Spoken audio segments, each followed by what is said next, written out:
This podcast contains content that may be triggering, so please practice self-care, knowing that you can stop, pause, and regulate at any point. In our description, you'll find a free resource to help you do just that, to ground throughout your listening experience.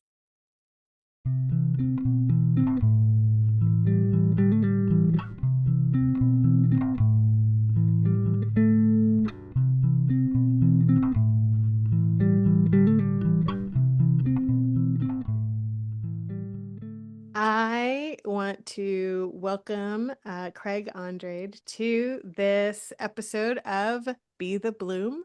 I'm going to start with a little bio and then we'll jump right in. Craig Andrade is Associate Dean for Practice, Director of the Activist Lab, and Associate Professor of Community Health Sciences at Boston University School of Public Health. Craig is a registered nurse, athletic trainer, massage therapist, strength and condition specialist, public health educator and administrator, and racial equity activist and facilitator. Some of the work that Dr. Andrade has held include being the director of the Bureau of Family Health and Nutrition at the Massachusetts Department of Public Health.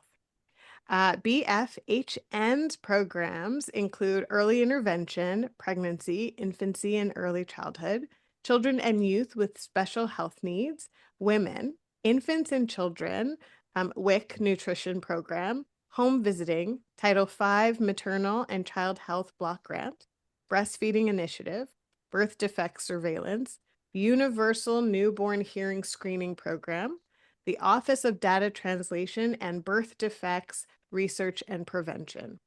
In these roles for over 40 years, he has worked to promote health and equity, push for racial justice, and strives to be a catalyst, bold public health practice for the health and wellness of all, locally, nationally, and globally.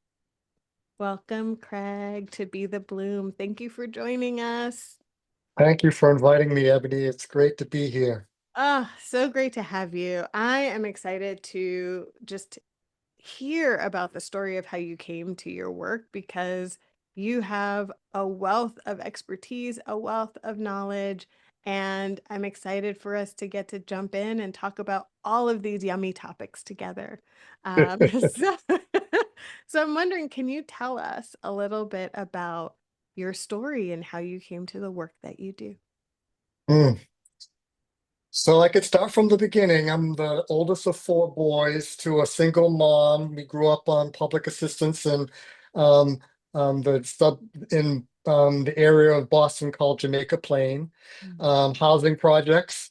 Um, um, I'm a third generation Cape Verdean male. My mother taught my brothers and I that we could do anything we wanted to do as long as we worked hard and um, thought with both our heads and our hearts. In the midst of the challenges that we grew up with including domestic violence and significant danger in the environments that we went through, and often the disconnection of systems that translate to hunger and poverty and drug use and mental health challenges. All of those things are part of the dynamic that I grew up with. At the same time, felt incredibly loved without condition and were wrapped in an environment where we just had a lot of joy, a lot of laughter, and knew that we were loved in a way that felt just wonderful. My mother died early, but she helped each one of us boys understand who we are and know that we matter in a meaningful way. Mm. I'm the first of my extended family to ever go to college. I never knew my father, but grew up around broad, strong men, many who identify as queer, that allowed me to get broad perspectives that I think is rare in many ways, and I think it contributes to the way that I see the world. Um, I'm a practicing Buddhist. Universal compassion is something that I live by, and meditation, in the midst of a long history of depression, has been a strong um, foundation in being able to see the world in unique ways and see people for all of who they can be. I started out as a nurse. Um, 14 years at Boston City, then turned Boston Medical Center, um, that treated the people that I grew up with, the poorest of the poor in Massachusetts. Um, and in the almost 14 years that I served as a nurse, I had a stint where I was working as one of Boston's public health TB nurses during the 80s, where tuberculosis was still spreading, doing contract tracing while we were also dealing with the crack epidemic.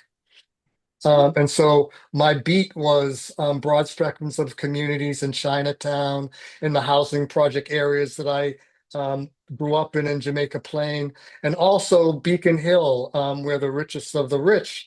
I said in my application to graduate school that I went from people that had no lights to people that had chandeliers in Mm, all kinds of ways, and saw the kind of the broad disparity of have and have nots, and recognize that illness and disease can is not discriminating in any way.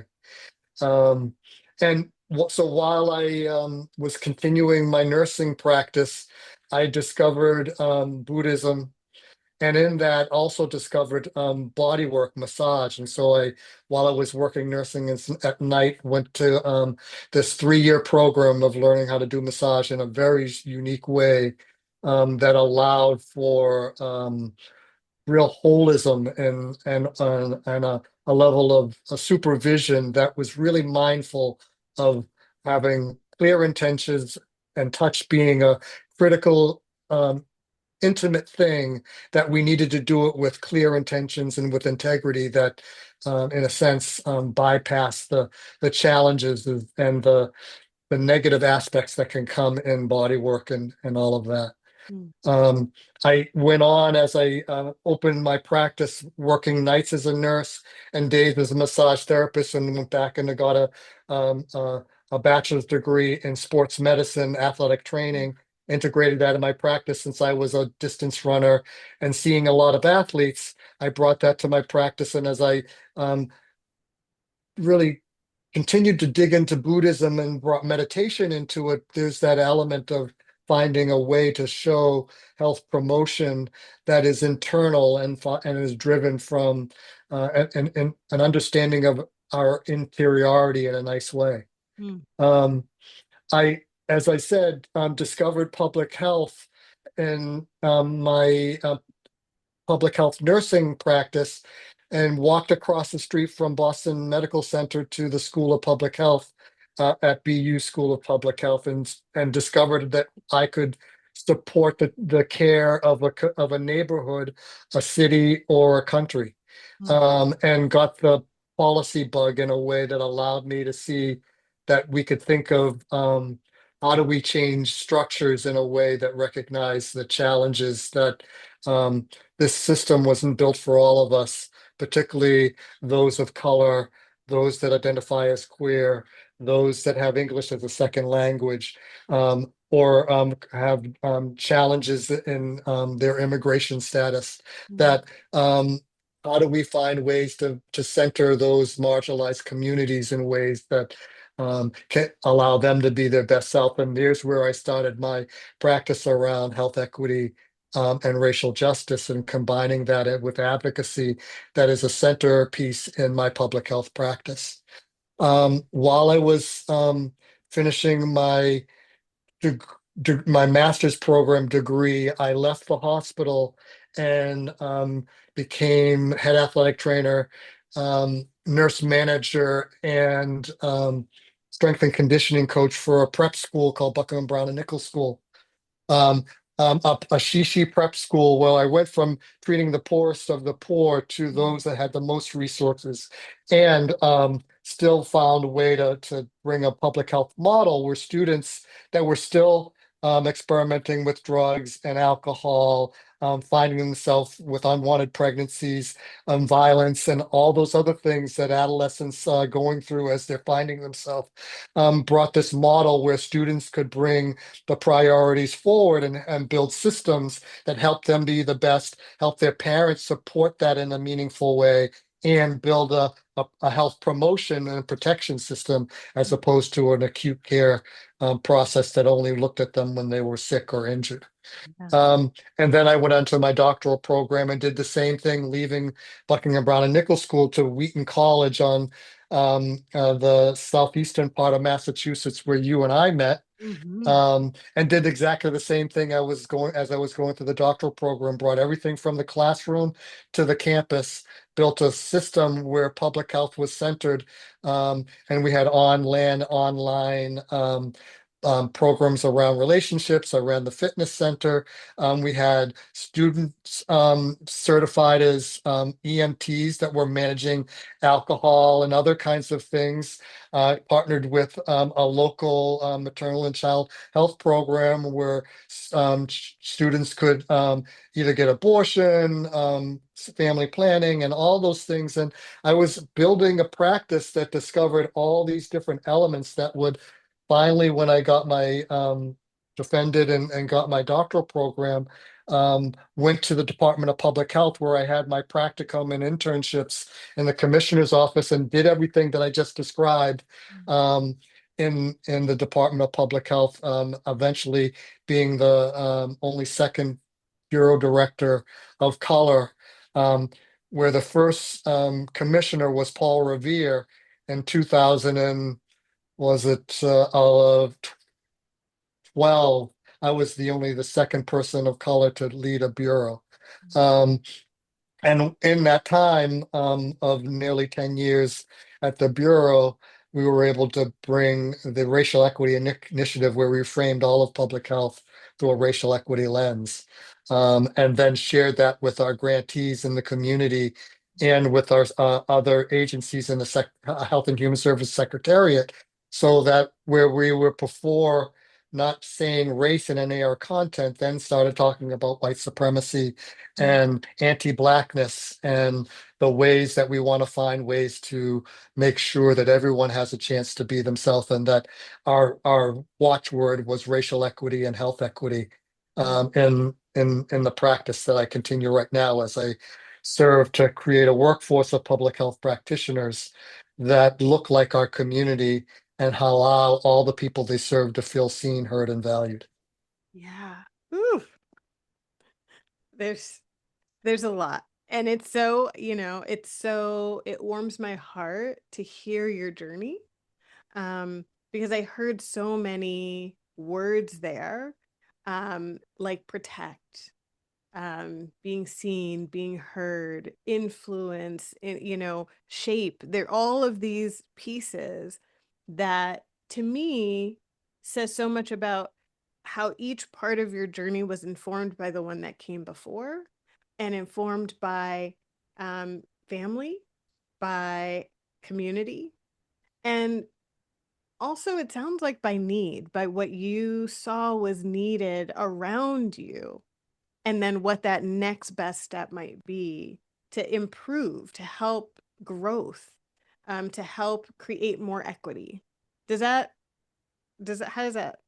It resonates. I mean, from my elementary school to my doctoral program, I never saw a person who looked like me Mm. in front of the classroom. And I think the School of Public Health, they took me under their wing in all kinds of ways and helped me be who I am. At the same time, they had a long journey to help me from a historically white-led institution to a more diverse institution where now students see many more people that look like them in all kinds of ways across intersectional identity. And um, that now we have an opportunity to really make community within the classroom in the research areas, as well as in the way that we connect with the community to help rebuild the trust that may have been part lost during the pandemic and all of that. So it is, it is partly my spirituality, partly my upbringing that I describe, as well as the recognition that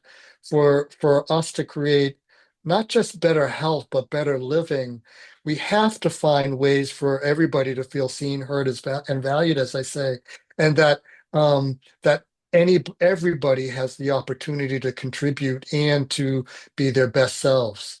Yeah. That's not always the case. We can't take that for granted. Yeah. Yeah. I mean, one of the parts of the mission for Cactus in Bloom is to help disrupt the intergenerational cycle of childhood sexual abuse. And our approach of it is realizing that oftentimes the work comes in as um, after the fact, right? After there has been already an abuse of a child, that's where the intervention comes in, and oftentimes might be labeled as prevention, but prevention of future dot dot dot, as we know that there it increases risk factors of so many different pieces, but is not necessarily inviting in parents who are also oftentimes CSA survivors. And so, I really appreciate this language of protect, um, and not coming in after the fact. And I'm wondering if you can speak more to this idea of what it means to protect, because I don't always hear that language being used. This I don't mind sharing my personal story, recognizing that it um somewhat late in life, recognizing that it did inform all the things that I just told you. Um, what I mentioned, the violence in my upbringing. My mother experienced domestic violence on an ongoing basis. I never knew my father, and uh, the the men that helped bring my brothers and I into the world um, had their own pain that they inflicted on others. Mm, We escaped our home in the projects in Jamaica Plain because my younger brother's father continually um, had substance use disorder and continually abused and beat my mother. And I have vivid memories of trying to pull him off of her and him throwing me as a small child uh, almost against the wall. Um, and broad spectrums of others in my extended family have had similar experiences, whether they were teenagers or young women, and some gay men. mm, And so those were vivid parts of my upbringing, and watching how hurt people mm, um, is is been a theme in my own therapy, and as well as how do we make sure that we understand that there are ways to stop that before it ever happens.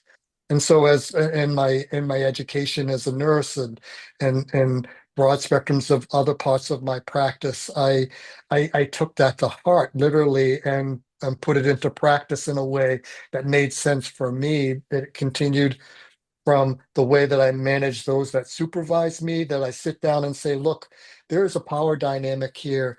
I mm, am a man. If there's ever anything that I've ever done to you, and you feel safe enough to tell me that I made something that caused you upset or harm, I'd love to be able to say that I'm sorry. But if you don't feel that comfortable, then here's the person that you should talk to. mm, I am committed to your success. We're going to meet on a regular basis, but let's start by learning your path to this work, and I can tell you mine, and that we can build a relationship that hopefully is based in trust, where you can then feel strong and safe enough to be able to come to me if I've done something to make you upset, or if something that I suggest that should be done, you have the wherewithal to say, what about if we try it this way? That's when we have a team and we can do that. And I've done that in all the places where I was a leader and found ways to make sure that I also served as a mentor and as a student at the same time. Yeah. So it is, in a way, a life practice. And then I integrate that into the disciplines that I work in as well, or in the programs that I am responsible for. Every time I was not in the office, but in the field, seeing how that worked for early intervention, see Mm, how that worked for early visitation post-pregnancy, mm, understand how we're how we're doing intake to be sure um, pediatric palliative care is being done in a way that reaches the most broad spectrums of our community, and therefore we're speaking multiple languages. We're bringing healthcare providers that look like the people um, they're serving, and are able to reach them in a way that is meaningful and impactful. mm, So continuing to build on that on an ongoing basis to the point that embedding everything through a racial equity lens that made it systematized so that we can more consistently rely on that being the norm, not mm, just an exception. mhm. Yeah, yeah. And in that, I'm hearing so much about protection and at the different levels in which it has to exist in order for when you are of support to communities, and I'll say I believe that trauma is universal. I believe, there's the idea that our first trauma was birth. And so even if we just think about something like COVID, and that is a social trauma that we all have an awareness of to whatever degree it impacted, any of us individually, that's a social trauma that we've all lived through. And so really thinking about, in order to truly protect, we have to have the protection across the layers, especially when supporting trauma impacted communities and Right. just individuals across the board who are living with something, whether we know it or not. Well, I mean, we have to start from the core, right? So Yeah. the fact that we have poverty in the richest country in the world Yeah. understands that that was a choice. Mm, Poverty is a policy choice. mm, We don't, that is not required. We're having this argument in Congress right now in the federal government. They're looking to give a tax cut that is drawn from reducing Medicaid for those that are poor and marginalized. Therefore, um, children with disabilities, elderly, people who don't have the means to get their health care, getting it through that. Well, and then putting a work requirement on top of that, meaning that if you're disabled or any number of other things, that means you have to find a way to manage those forms and prove that you've earned your ability to get something that should be a human right. So we in that protection, it is now upstream. How do we find ways to push back on these kinds of strategies that acknowledge we don't have to have poverty, we don't have to have homelessness, we don't have to have people stealing and doing the things that they have because they don't have. Um, when the economy is good, there is less violence, there is less killing, there is less hunger. There is when COVID came, we had a childhood tax credit that cut childhood poverty in half mm-hmm, mm, in less than 5 years. And we when COVID started to wane, we took that away. So there are ways to do prevention and promote health protection in so many different ways. And when it comes to women and childbirth and child care and development, mm, there are steps along the way to be able to make sure you you make the best opportunity and environment for birthing to happen safely and effectively within the choices of the birthing person, to once the baby is born, to have the best environment so that they can develop as effectively and smoothly as possible, to make sure their environment when they move into schooling is serving everyone as equitably as possible, and that everyone has a chance to be um, the best that they can be in the things that they want to focus on. And it goes on until we move into our elderly days in ways that allow us to live a long, good life rather than shorter lives, depending on what zip code that we're at. Yes. Uh, this is somewhere I think we need to go, right? Which is talking about the systems.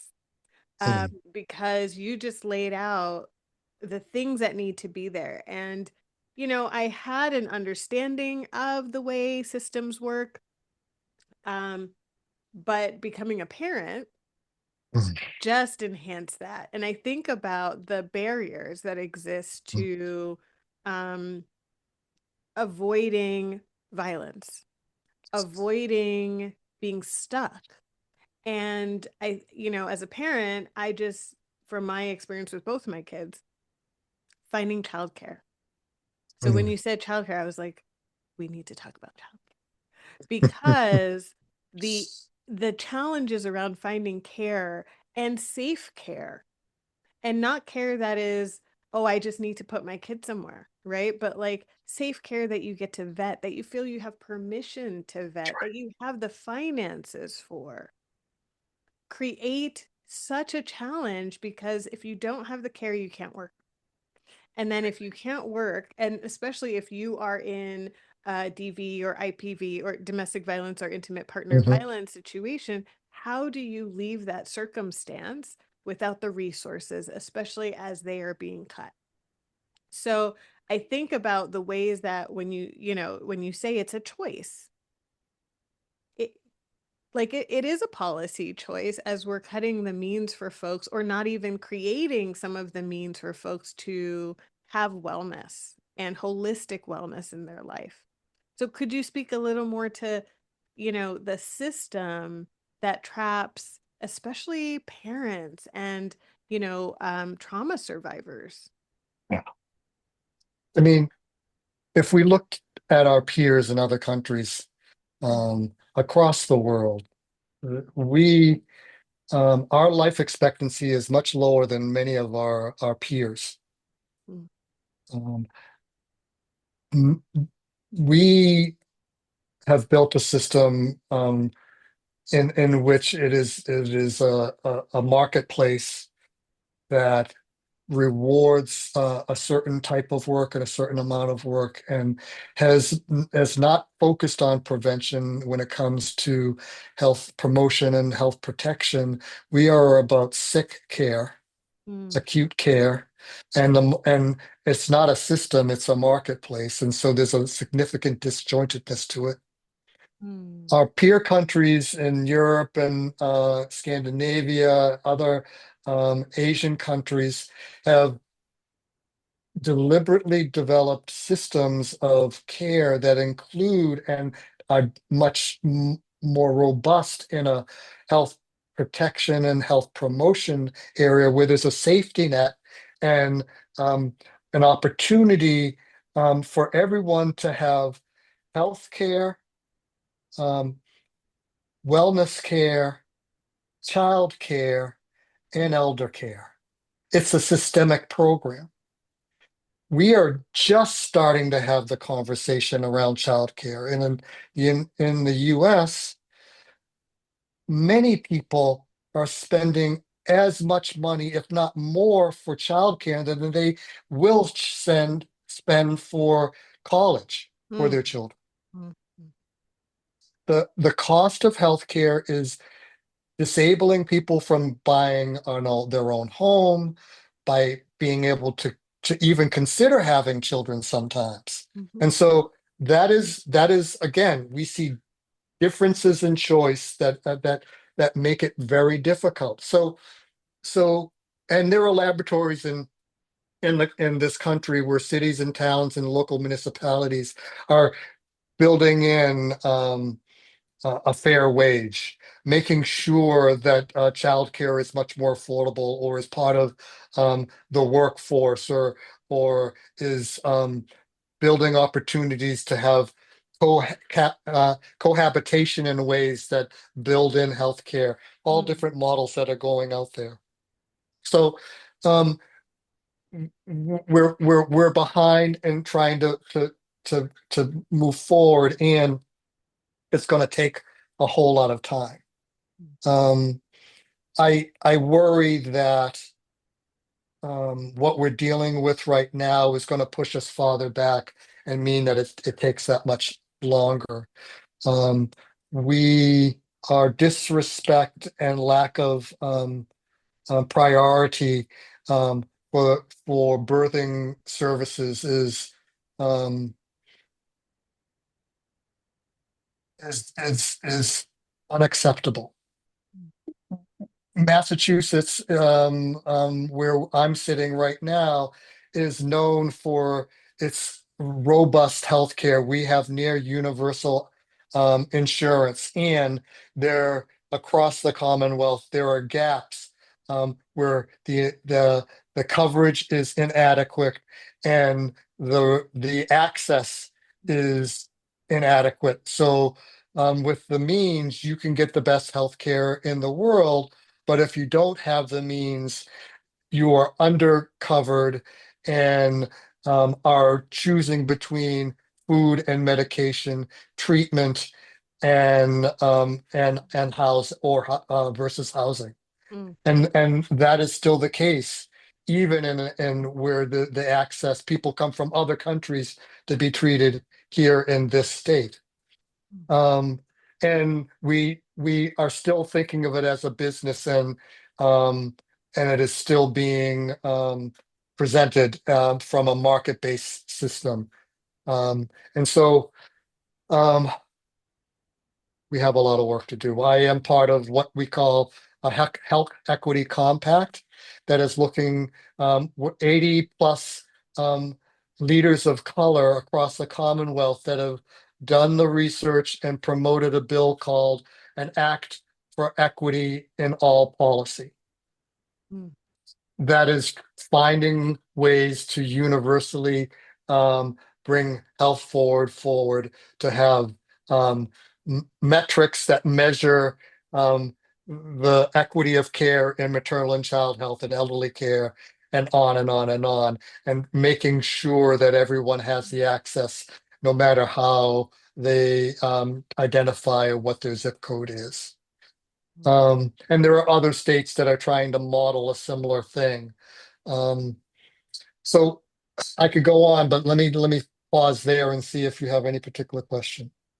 I mean, so many. I mean, this is where I find the question comes up about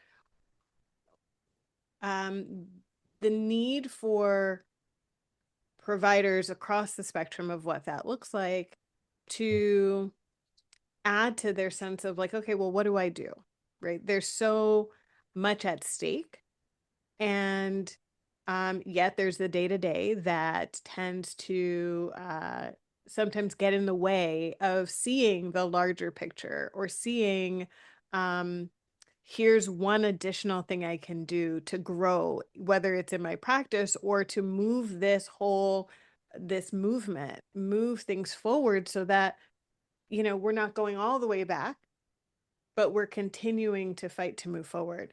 So I wonder if, from your perspective and from your experience, is there a skill, a practice, something that you think will help folks move forward? Um, Even like assert something around mindfulness. I'm not sure what that would look like for you, but yeah. Yeah, I think what it looks like to me, and the word the word is advocacy. How do we find ways to be sure that the skills of advocacy, of raising your voice when you see something that could be better, that isn't right and needs to change, um, and allows for the influence, the collective power, the organizing to move things forward and make the change that we want to see. We've seen throughout history these moments where people just had enough and decided to make change in one way or another, whether it's around uh, racial injustice, um, LGBTQAI plus injustice and immigrant injustice, and on and on and on, where there's where we came to this place where something that we that was so far off, we finally were able to grasp and get over and move it to Yeah. a better place. I think of the example for so I mentioned maternal and child health. Excuse me, I was part of um, a special commission on inequities, racial inequities in maternal health. Um, a team of Black and brown women brought together that were OBGYN, doulas, um, um, birthing center managers, um, and advocates in all different ways came together with two women legislators that stepped back and allowed these change agents to step forward to create a report that we're now moving forward in the Commonwealth to make all the things, all the stories that we heard in the hearings across the state that brought tears to people's eyes of their experience in not being um, um, heard and respected when they said, "This is how I feel. I need you to do something," and the doctors just didn't listen, and the person almost died or died. Or Mm. the child didn't quite get all that it needed and didn't develop in the way that they needed to. So we have created that opportunity for those voices to be heard and then to move that forward into the policies that will make the change provide the accountability to be sure that even in a state like like Massachusetts, that the inequity still exists, even in the midst of the intent to move things forward, to create accountability systems to make sure no matter who you are, when you're coming into the hospital and who's serving you, you have that opportunity. So I teach a course called Strategies in Public Health Advocacy. And we first start to talk about the history of the country and why we have and have nots, and why um, the anti-blackness and anti indigenousness and anti-Hispanic and anti-Asian and all those things, and anti-queer and all of those things have been templates that moved us forward to center whiteness and maleness, and to marginalize other things, to hold for a little bit of people to hold on to power, and give others a little bit of um, power so that they could, whether they were Irish or Italian, could get a little bit of whiteness and proximity to be able to gain something and therefore divide and conquer. We're moving past that, but it's slow and arduous. But understand that history and then talk about power dynamics and be able to map power dynamics, and then use that to build coalitions, and then be able to map influence in ways that match data to values, and be able to write op-ed pieces, to do a framing memo that understands the dynamics for the opposition to that public health strategy, to the proponents of that public health strategy, and develop a campaign that could win to make that policy through, to put power and put pressure on the people that could Mm. make sure that that policy gets through, and then hold that when the bill it passes to bring it forward in an accountable way. So deliberately making sure public health practitioners, when they graduate, have those skills to be able to put the pressure forward in a world that isn't built for everybody, to make sure that it does better in those ways. Does that So answer your question? yes, it does. And you mapped out the whole the moment of knowing advocacy is needed to how to make that happen. And I wonder, because I come across this a lot with practitioners across the board, whether it's mental health, medical, childcare, like across the spectrum Mhm. that touch the Mhm. lives of folks, is finding that people don't recognize that they have power and get trapped in that idea that there's nothing they can do. How do you move people, or what, like, is there something um that you have found that moves people to awareness that, oh, you actually can advocate, you do have power?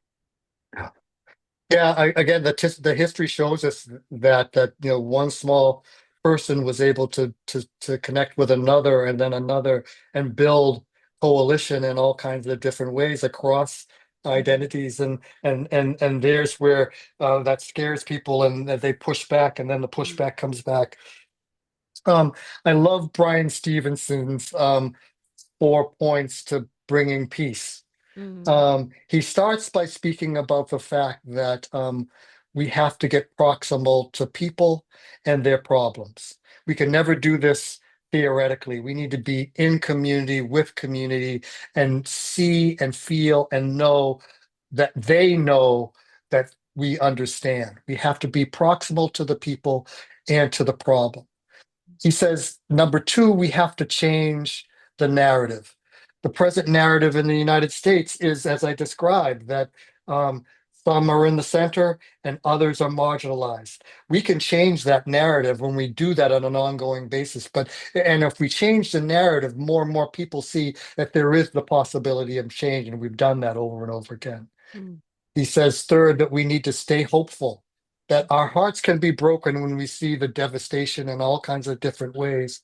And if we hold on to hope, our heart can expand and let more people in and be able to have the tenacity to be able to push forward in a way that even with resistance, we can overcome. mm, And ultimately, then, lastly, he says you have to get comfortable with being uncomfortable, that mm, no change has ever happened without getting uncomfortable. And so those are the kind of things that in my class, I bring those things forward.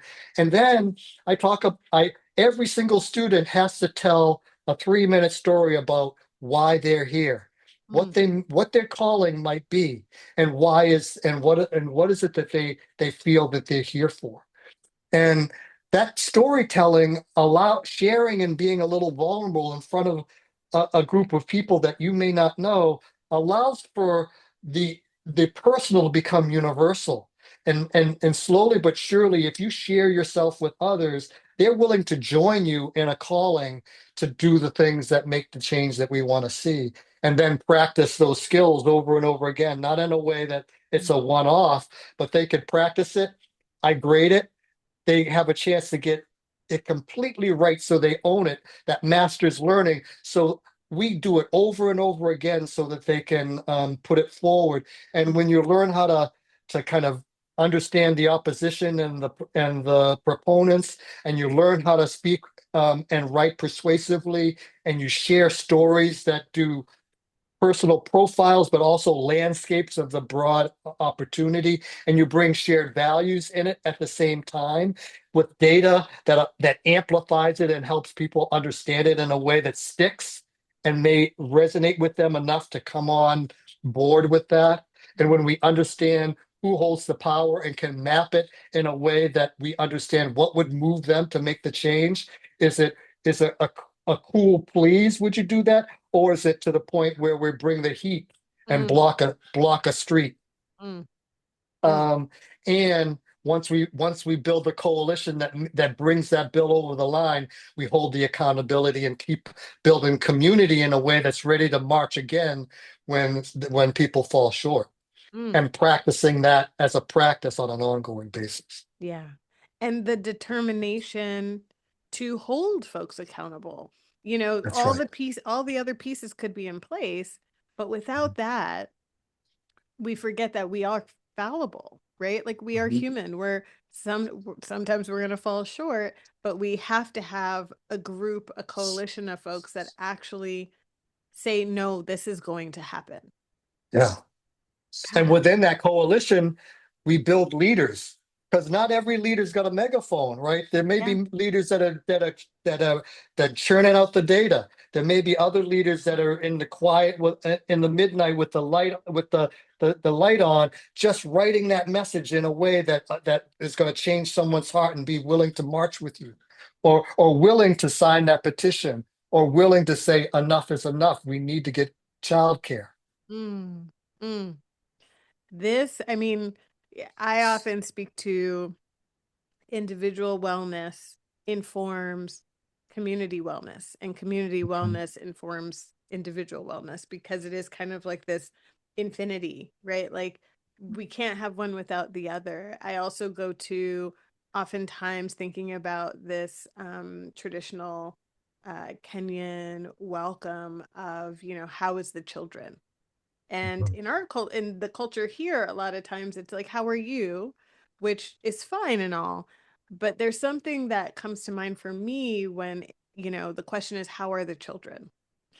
And a reminder of the collective. And okay, well, the children are not well. Like the children, they are not well. And so then how do we collectively come together to make that not the response to the call? And answer that call with action. So I'm like, there's just so much I'm hearing and receiving from what you're sharing. You mentioned this piece, this book, The 4 Points to Bring Peace. Um, so I, It's not a book. It's just Brian Stevenson's. okay. He brings these four. He as in his own practice as a civil rights lawyer, Mm, and working to um, highlight the injustice that has happened for people, particularly on death row. Um, he has over and over again been able to see that these four things are the things, the 4 points that allow us to get to that peace. That we have to get proximal to people. We have to change the narrative, keep hope alive, and make sure that we change, that we get comfortable with the uncomfortable in meaningful ways. And his writings are one of the things that help me keep mm, on in all kinds of different ways. And the work that I do with the Groundwater Institute and the Racial Equity Institute of sharing this less told story of our history across um, races and ethnicities, and how the power struggle and the dynamics have gone and repeated the template of power over and over again, and mm, that we have overcome those over and over again in the midst of egregious harms done and trauma embedded in um, legacies of Black African Americans and Latino Americans and indigenous populations and Asian Pacific Islanders and disabled populations and queer populations, immigrants now.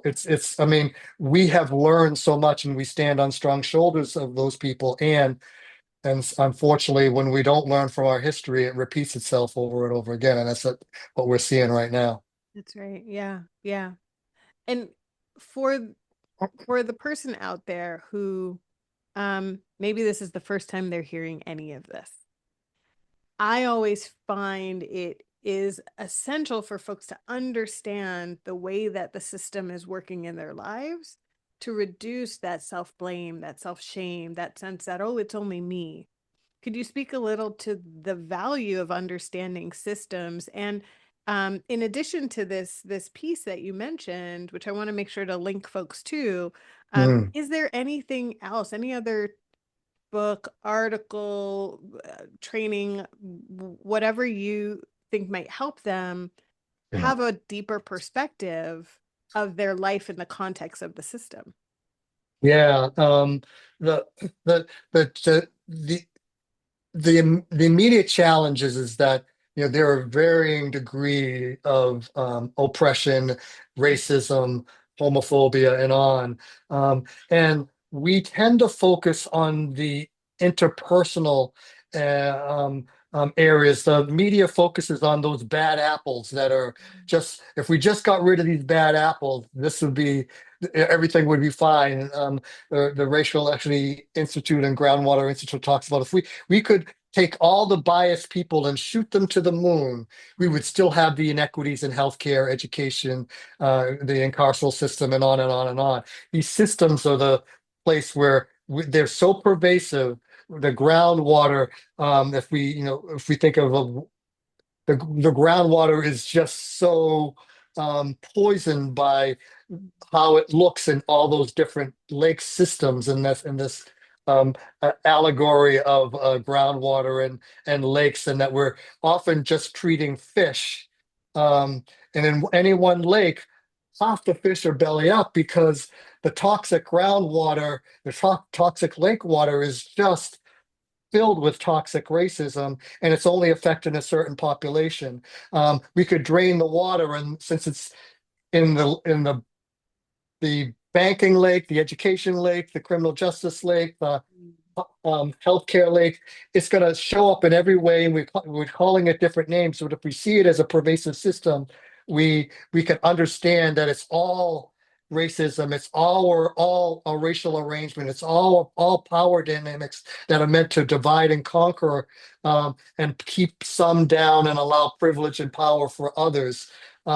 That's how we do this. And so, one, I would point people to the Groundwater Institute as an opportunity to learn that kind of allegory and see in real time how it affects them. And you can just go online and see that. And the books that they, even if you saw in their resources, would be rich and out there. And if you just simply Googled racial equity or equity itself, you would see that show up around maternal and child health, around disability justice, around incarceral justice, and on. The books are really out there in all kinds of ways. And after this, I can share a whole list of things with you too to Please. help do that.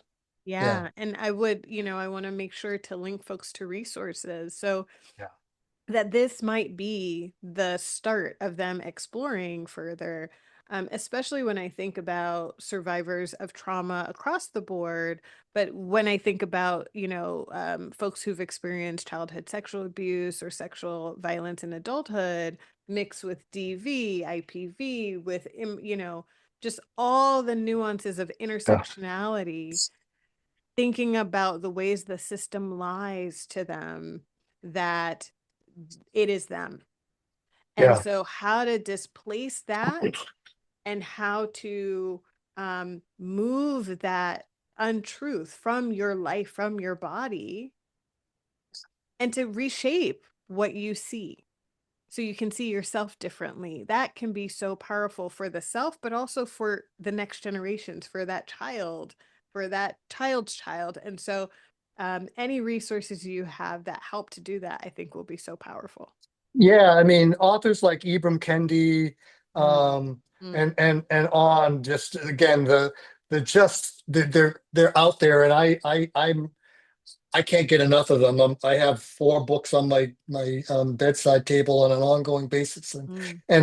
and I would just encourage people to understand what is the fire in your belly. Reach out and look at the great articles, books, videos, and on. It goes in all kinds of forms. It is all accessible in meaningful ways, and yeah, well, I'll follow up with all of those.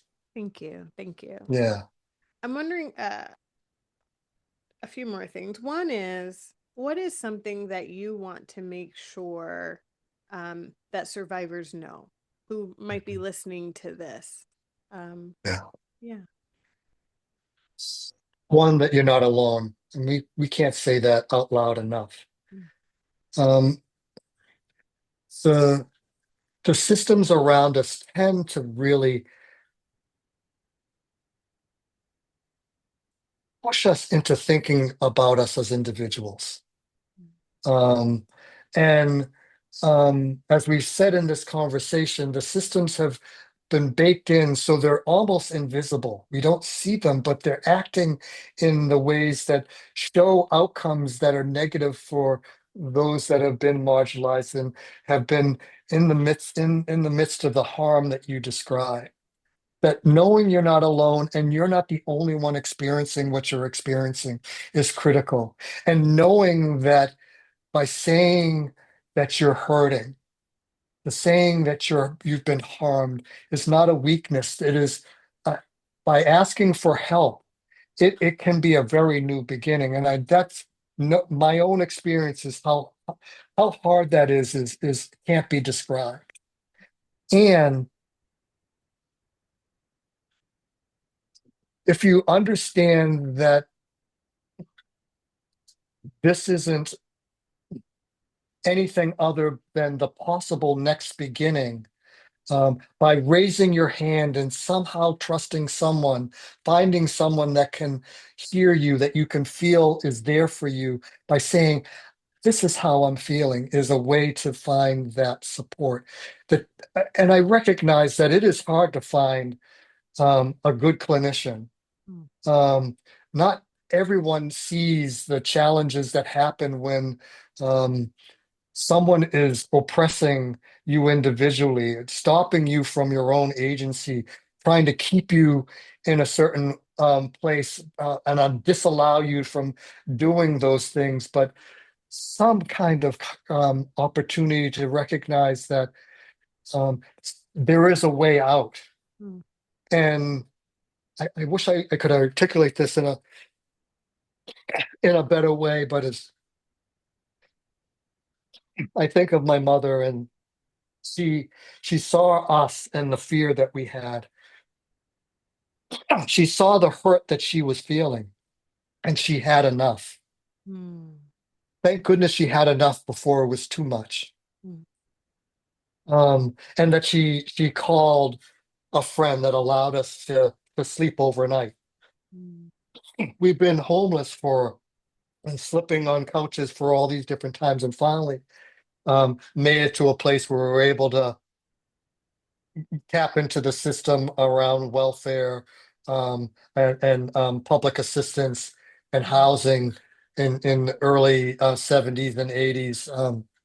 And um, More often than not, I think there are resources that are much more visible given the internet, given the resources that are in buildings and ways, and the people in hospitals and care centers that can point to something that is that doesn't expose Mm. individuals, that allow for them to share all of their stories so that they get the physical and emotional help that they need, that they see a social worker that can connect them to the resources that can allow for a shelter that is away from the harm, Mm. and can find opportunities to move past that into a more stable environment. I think the good news is that more than ever, those those resources are much more visible in human and other forms that can be accessed. And hopefully a trusted person that can see the pain that someone is can also raise their hand in support of that person at the same time. Yeah. Yes. Okay. Thank you for sharing that. I want to ask about hope, which sometimes can dwindle depending on what day it is or what Mhm. that individual's person's experience has been. And I know in talking to you, I always have so much hope um, because there's a bird's eye view of what's happening. That's not just the pain, Yeah. um, but there's the work that people are doing to move things forward to a place of peace. And so I wonder, what gives you hope? Yeah. Well, I think life experience has been able to help me understand that the sun comes up. And I've said I've shared that I've had a long life of history with depression, and gratefully have found both therapy and medication that has helped me in that process. And in that process, have moved through the darkness and understand through the ups and downs that now I get that there is a tomorrow. Um, I had also learned to be able to raise my hand and ask for help. And I think there's something to be said for a level of spirituality or religious practice. My meditative practice, my my practice of Buddhism, my connection with other spiritual people, Mm, um, my my finding kitchen cabinets of people that I trust, mm, um, that I can be vulnerable with, um, that I could ask for help from. Um, I'm I'm fairly introverted, believe it or not, and have learned through good times and hard times that I can't do this by myself, and have shared that with people that I um, would call me mentor and I would call mentees, or just people that I care about. That's just, without the labels, it's just people that I care about, and that I say that I'm here mm. no matter what. And because people did that for me, I do that for others, and pay that forward. And now in the roles that I serve in, and the different communities and organizations that I support, share that dynamic so that there's a community creating community, Mm, and watching for people that may be in trouble, and knowing that they have the capacity to reach out and not wait to be asked. So that kind of community that is watchful for our community, yeah, peoples of color, people, queer communities, and disabled communities, and all those diverse communities, finding ways to do that self-care for others, I think can be a wonderful thing. yeah, yes. I often find that community is the antidote to so much of what we're experiencing because if the goal is to pull us apart from one another, the Yeah, more we come together, the stronger we are. yeah. Yeah. I for a short time, well, no, a pretty long time, and it started and stopped. A healing circle. This was one for a healing circle of Black and brown men. That was just amazing. Mm, And one and two people decided to put that together, and it grew. And I've watched that happen over and over again across um, identities and intersectionalities in wonderful, wonderful ways. And I've watched people just say, I'd want one of these kinds of things. I'm going to do that. So it's all those different ways. And now at 65, it's my practice. yeah. Uh, it's lovely to see how, at least I'm hearing how that practice has been throughout your life and how it is a practice, like it's not about the product, about the end. There is no product because of I appreciate this language around marketplace, right? And marketplaces have a product.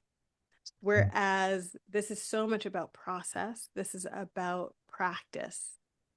So thank you for sharing all of that. My last question for you is there anything that I haven't asked that you find your heart is moved to speak to or to share? Mm. I think it is the simple things of kindness, compassion, generosity, um,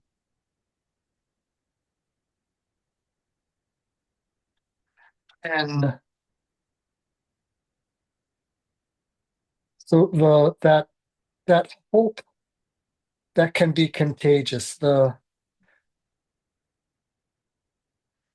We have such a digital world right now, where that getting proximal to people can be really difficult, and we become echo chambers of our algorithms that separate ourselves from humanity.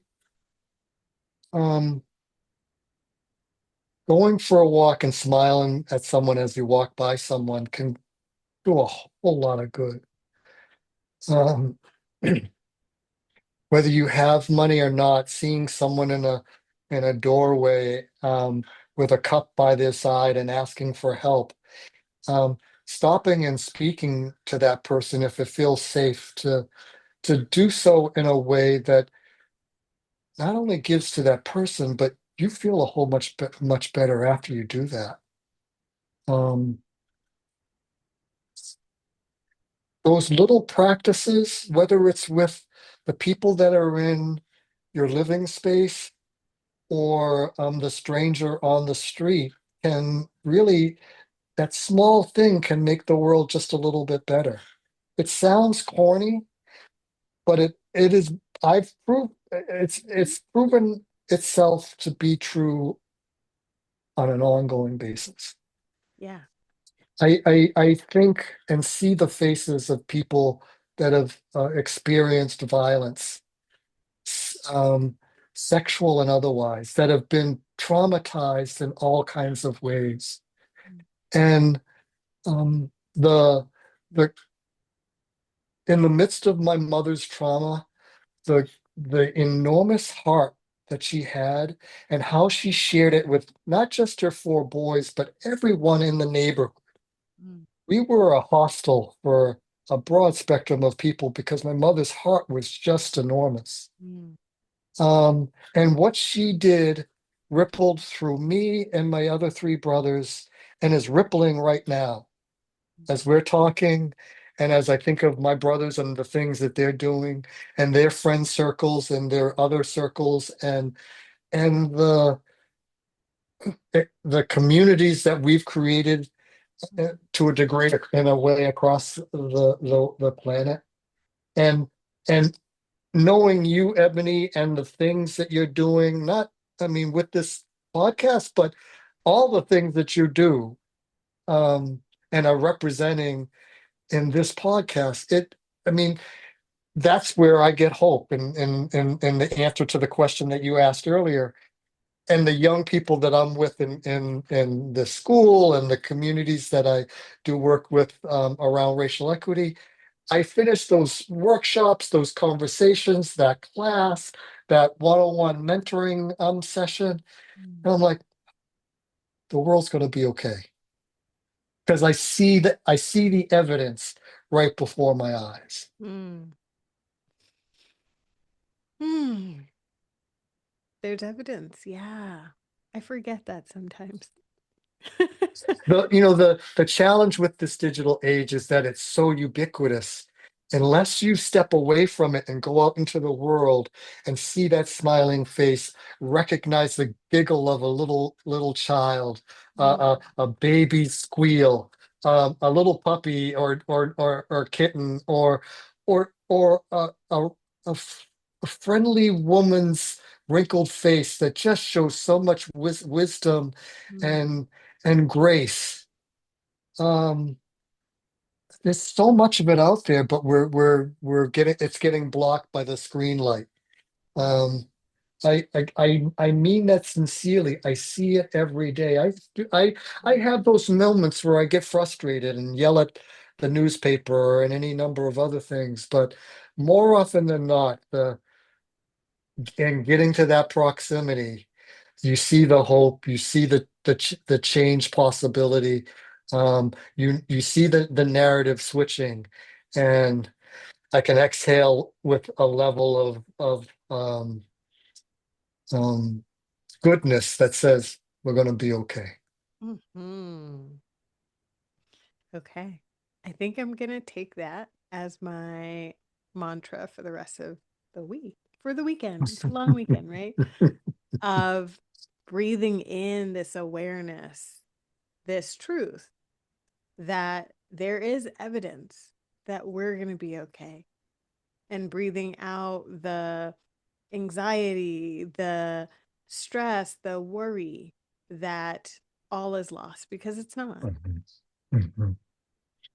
And knowing that you can make that if you don't see it by giving a hug or asking for one. Yes. Yes. There is a role there's an essential role of action. And this is the advocacy piece. And Mhm. how do we take Mhm. micro steps every day that build up to be that big, Yeah. it creates a collective. Mhm. Yeah. Yeah. Ah, so much to think about, so much to sit with. And I just appreciate you spending the time to chat and to share all of this. I know that the folks listening are going to take what they need and leave whatever does not serve them. But all of this is serving goodness. So thank you so much for being here and being being the bloom.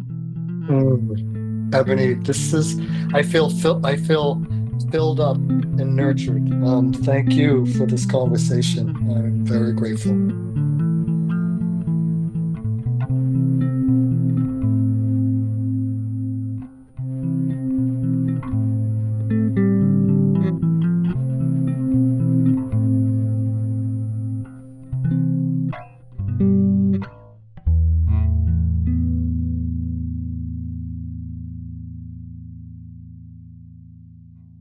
There was a lot shared today, and I want to encourage folks listening to connect with what resonated with you most. Consider one practice you can take from here and move into learning more about or even practicing if it feels appropriate to do so. If you would like to support the work of Cactus and Bloom to bring you these type of conversations and to do culture change work that builds skills, creates awareness, and improves equitable care for survivors of childhood sexual abuse and sexual violence in adulthood, consider a donation. Your contribution can make a world of difference. And together, let's see what blooms.